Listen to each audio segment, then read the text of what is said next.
नमस्कार विद्यार्थियों। आज हम हरिहर काका पाठ के आगे के अंश के बारे में पढ़ते हैं। कल तक आपको हरिहर काका के परिवार की परिस्थिति, हरिहर काका के भाइयों द्वारा उनकी पत्नियों को हिदायत देना कि भाई का ख्याल रखें, लेकिन पत्नियों द्वारा ख्याल न रखना, काका की तबीयत खराब होना, घर में भतीजे के दोस्तों का आना, अच्छा खाना बनाना लेकिन हरिहर काका को नहीं मिलना, मन में उमड़े हुए गुस्से का सामने आ जाना और इस गुस्से को ठाकुरबाड़ी के एक संत द्वारा सुन लिया जाना और जाकर महंत को इस बारे में बताना। जब हरिहर काका की बात घर आए ठाकुरबाड़ी के पुजारी ने सुन ली और ठाकुरबाड़ी जाकर महंत को बतला दी। महंत इस स्थिति का लाभ उठाने के लिए काका से मिलने चल दिया। काका के घर से खलियान की ओर जा रहे थे। महंत उन्हें ठाकुरबाड़ी ले गया और उन्हें समझाया कि तुम्हारे भाई भतीजे सब तुम्हारी ज़मीन के कारण तुम्हें रोटी दे रहे, वह भी रूखी सूखी। तुम ये ज़मीन ठाकुरबाड़ी के नाम कर दो तो खुद ठाकुरबाड़ी में आराम से रहो। जीवन भर तुम्हें कोई कमी नहीं खलेगी और तुम्हारा लोक परलोक दोनों सुधर जाएंगे, तुम्हारा जन्म सार्थक हो जाएगा। इस प्रकार से महंत काका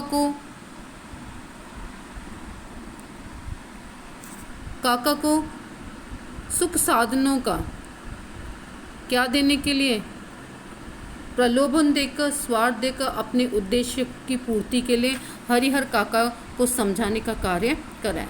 हरिहर काका को महंत जी की बातें सारपूर्ण लगी, अच्छी लगी कि उन्होंने जो कुछ भी बताया उन्हें अच्छा लगता रहा।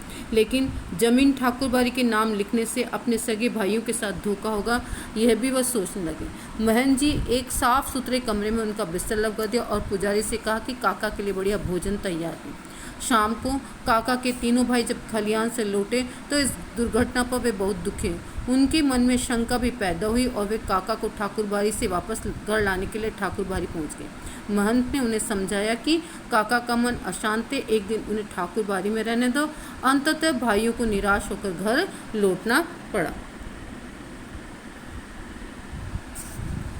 ठाकुरबाड़ी में रात को स्वादिष्ट व्यंजन परोसे गए।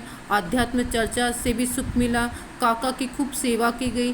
जीवन में ऐसा सुख काका ने पहली बार नसीब होता। उधर तीनों भाई काका की 15 बीघा जमीन हाथ से निकलती देख बड़े चिंतित थे। सुबह उठकर ठाकुरबाड़ी पहुंचे। काका के पैर पकड़कर किसी तरह घर लेकर आए। उन्होंने कहा कि काका आप घर चलो, हम क्या करेंगे, जो हमारी पत्नियां हैं वो आपका पूरा ध्यान रखेगी और पैर पकड़कर आपसे माफ़ी भी मांगेगी। इस बार जब घर पर भी उनकी खूब आवभगत होती। तीनों भाइयों की पत्नियां और बहुएं काका की सेवा में तैनात रहते। इच्छानुकूल नाश्ते और भोजन की व्यवस्था होने लगी। काका इसका श्रेय महंत जी को ही देते। इन सब घटनाओं ने गांव वालों को वास्तविकता से अवगत करा दिया। कुछ गांव वालों का विचार था कि काका को अपनी जमीन ठाकुरबाड़ी के नाम कर देनी चाहिए और कुछ इनके विपरीत जमीन भाइयों को देने के पक्ष में थे। इन दोनों पक्षों में तू में यानी आपस में बहसबाजी होती रहती थी। गांव में तनाव सा व्याप्त हो गया था।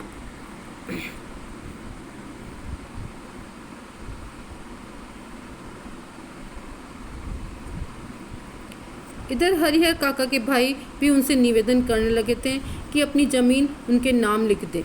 इस विषय पर काका ने लेखक से अकेले में बहुत देर तक बात की थी। आखिर में उन्होंने निर्णय लिया था कि जीते जी जमीन जायदाद किसी के नाम नहीं की जाएगी। भाई के नाम लिख दी जाए या मंदिर के नाम कहीं पे भी नहीं करी जाएगी। नहीं तो हालत कुत्ते जैसी हो जाएगी, ना घर के रहेंगे ना घाट के रहेंगे। और गांव के अंदर ऐसे कई उदाहरण जहां पर जिनका खुद का परिवार नहीं था, उन्होंने अपनी ज़मीन दे दी तो उनकी हालत कैसी हो गई, ऐसा सब कुछ उन्होंने बताया। लेकिन ज़मीन काका के भाइयों का आग्रह था कि जल्दी से ज़मीन उनके नाम लिख दें। काका ने इस संबंध में लेखक से बहुत देर चर्चा की। निष्कर्ष निकला कि जीते जी ज़मीन किसी के नाम नहीं करना, पैर पर कुल्हाड़ी मारने जैसा होगा। भाइयों को काका ने समझा दिया कि मरने पर जमीन स्वतः भाइयों की हो जाएगी, पहले लिखने की ज़रूरत नहीं है। उधर महंत भी काका को ठाकुरबाड़ी के नाम जमीन करने के लाभ गिनाते थे, परलोक सुधारने का लालच थे।